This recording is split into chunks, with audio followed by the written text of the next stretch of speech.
Mucaa kiyya bineensi hin nyaanne. Qurxummiin hin nyaanne. Nama tuunatu akkana godhe tokkicha na tajaajilu kana. Idana jaamsan. Umar abbalata baga akkasisun goon isinitti xiqqeessine uganaadha kanatti akka wal cina gaxiiftine akkana laal isinirra baasutanii walloo kingi jarkaan lafa qabi habiibi. Akkuma argitan viidiyoo illee hojjedheen beeku hojjechuu illee hin barbaanne dhugaa dubbachuu fi viidiyoo harmee kana bira darbuu dadhabee mucaan taa'ee asiira uwwisuni ka jarri albeetiin akka hoolaatti ciibsitee qaltee albeenuu kutuu dinnaan ka isaan agaatiin tumanii morma isaarraa buusan agartanii jirtan viidiyoo sana akka hoolaatti ciibsanii isa wareeganii ani haadha koof tokkicha waan ta'eef haadha keenya dubbisiisa osoo jiru garaa jabaatanii morma isaarraa kutanii jechuudha. Waan takka bichaa isinitti dhaammadha. Yoo uguma nama taatanii namni viidiyoo sana argee isin Oromoo miti Amaarri irraa dubbachuu jirti. Amaarri mataan nafxanyaan ka isaan caalaa garaa jabaatu jira. Isaan viidiyoo mucaa sanarraa onnee keenya dadhabee jedhanii ba'uu jiran. Isin yoo namummaa qabaattan intala shallee kana agartanii deemaa tiktookii irratti guba. Tiktookii ishee deemaa irratti guba. Akkaataatti ishee mucaa sana qeeqxee tiktookii ishee guddifatte bicha na ajaa'ibe. Intala sana jala ture. Intalli sun guyyaa gaafa mucaan sun du'ee kaasee intalli kun dhugaa rabbiin viidiyoo illee irraa hojjechuu hin barbaanne mucaa kanarra. Akkuma agartan dhugaa rabbiin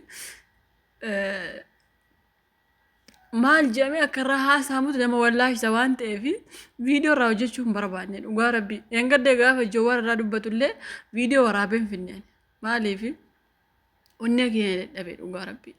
Viidiyoo mucaa sanaa ilaale onnee keenya dadhabe. Intalli kun garuu gaafa sana viidiyoo hojjechuu eegalte. Fuutanii maal gootanii vaalaarii mana ishee ol kaastanii fi fooloo gootanii intala miiliyoona gashuu geessan.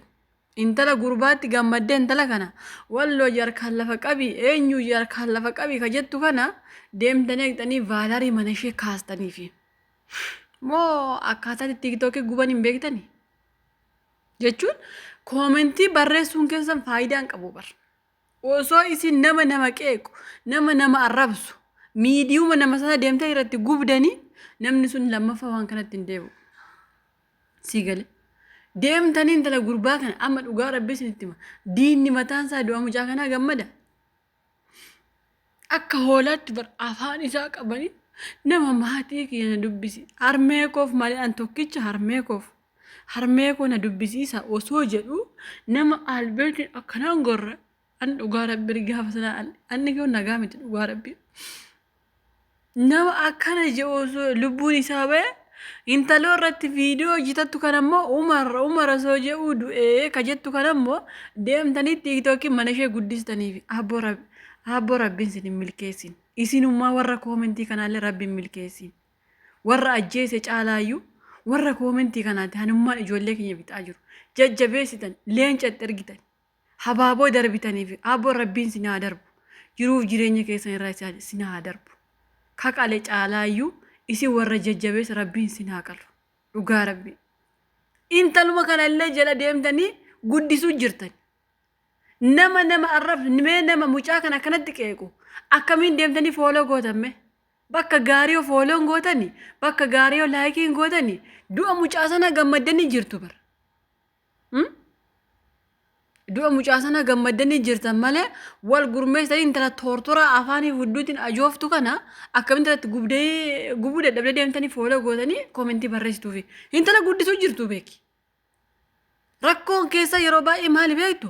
Gurbaan maal jeen gadda laayivii irratti maaliif mucaa sana qalte jedhamee gaaffii gaafannaan vaalaarii mana keenya naa guddannan osuma dura isa qabee ergi isa qabee immoo vaalaarii mana keenya guddachuu eegallaan morma isaarraa kutee jedhee amane gurbaan sun laayivii irratti agartanii ittoo ta'e. Ajjeesnee owwaallee jedhee dubbate ofuma isaa. Namni bara kanaa foolootti si jijjiiree jira. Laayikiitti si jijjiiree jira. Isinoo warri jala deemtanii laayikii fooloo gootan suni isinii barka ajjeesisu ka ijoollee walitti naqu isin warra koomentiiti.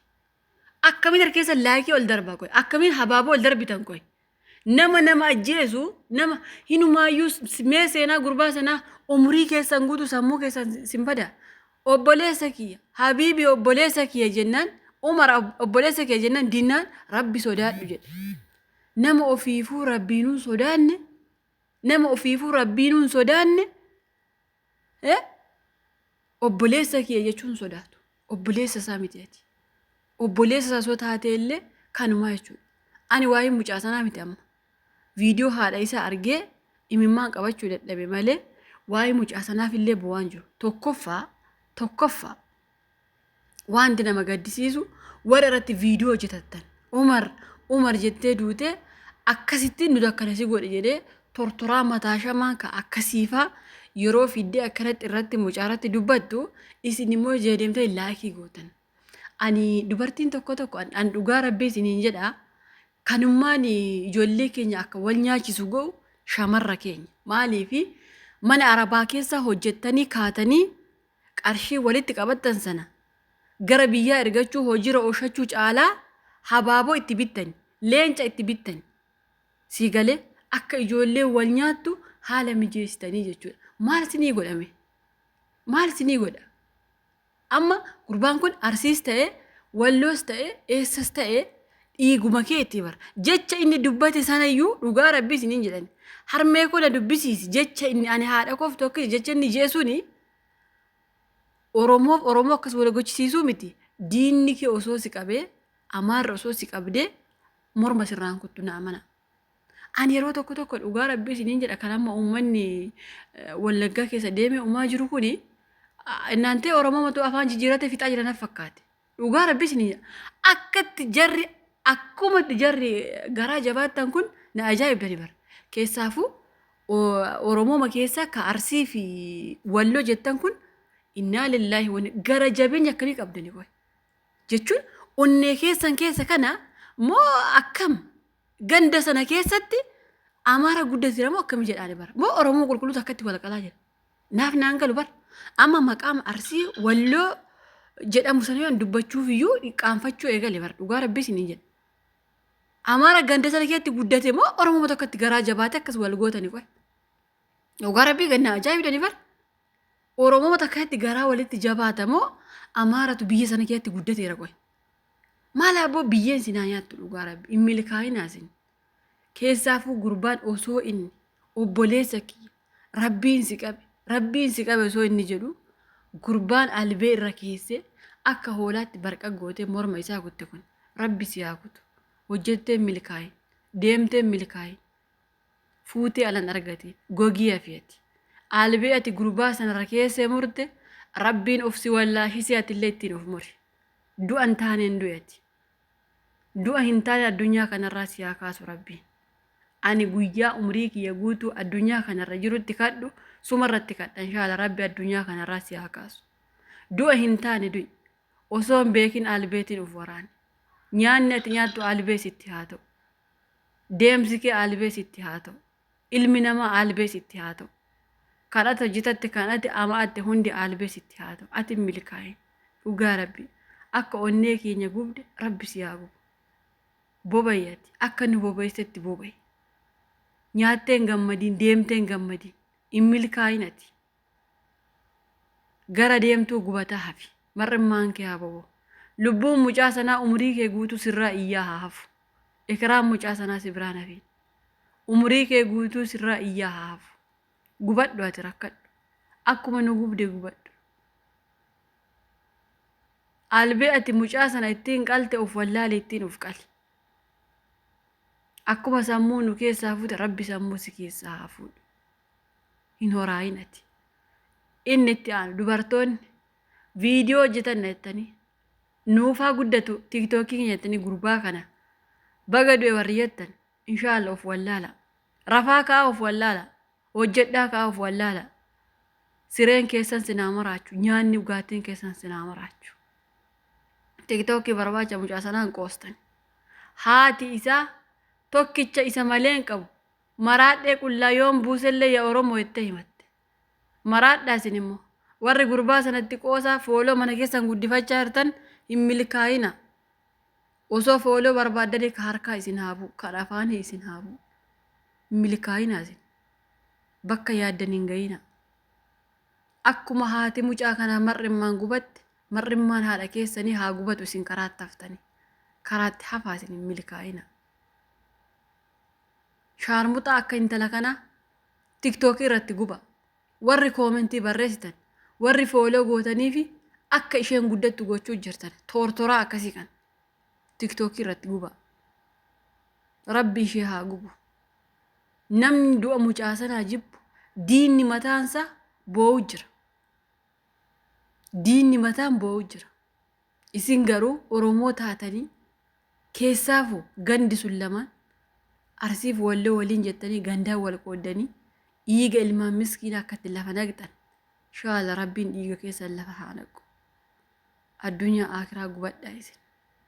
Miskiina qabdanii akkana gootan. Haati koo namalee hin qabdu. Haati koo namalee hin qabdu osoo jedhu albee maaltu akkanatti mormarraa kota yaabbu. Abboo Rabbi isin haa kutu dhugaa Rabbi. Ani waan jedhu wallaahi dhugaa Rabbi. An takkaa yoo callisa jeellee jechi mucaa sana sammuu koo keessaa baduu jedhe dhugaa Rabbi. Bakka callisee gaha yoo jedhellee jechi isaa sammuu koo keessaa baduu dide. Dhugaa Rabbi. Osoo akka fee godhe umrii koo guutuu jechi isaa kun sammuu koo keessaa hin badu dhugaa Rabbi. Ilmi namaa kun abbooma garaa walitti jabaattanii akkam. Ilmi namaa garaa walitti jabaate akkam. Bineensa walitti taatanii jirtan. Wal nyaachuu malee wanti isin hafe hin jiru bakka. Foonummaa walii wal nyaachuu malee wanti hafe hin jiru. Abboo gandi Arsiif Walloo jettanii wal fixxan kun. Ani isin Oromoo qulqulluutu akkas wal gochaa jira. Amaaratu isin keessatti guddate afaan Oromoo baratee ani Rabbiin haa beeku dhugaa Rabbi. Rabbi isin haa qajeeshu hin jiru. Maraatu akkas isin keessaa ganda maraachite. Arsiin illee Walloo illee bakka hin bu'u jara kana. Kun diqaala achi keessatti guddatte dhugaa Rabbi. Rabbi isin haa fixu abbo. Milkaa'inaa isin. Dhugaa Rabbi. Ani waan takka waa irraa jedhee viidiyoo hojjedhu wallaalee taa'aa ture.